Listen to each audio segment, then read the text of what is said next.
Powai IITच्या campus परिसरामध्ये अचानक 12 फुटांची मगर आढळली। त्यामुळे परिसरात एकच खळबळ उडाली होती।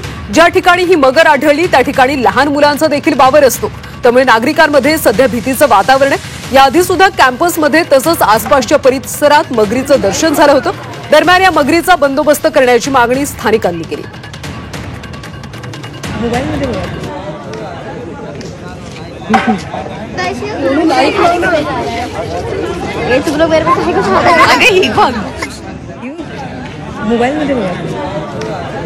तर पवई IITच्या परिसरात 12 फुटांची मगर आढळली। या परिसरामध्ये खरं तर लहान मुलांचा सुद्धा वावर असतो। त्यामुळे सध्या स्थानिकांमध्ये भीतीचं वातावरण आहे। या मगरीचा बंदोबस्त करावा अशी मागणी स्थानिकांनी केली।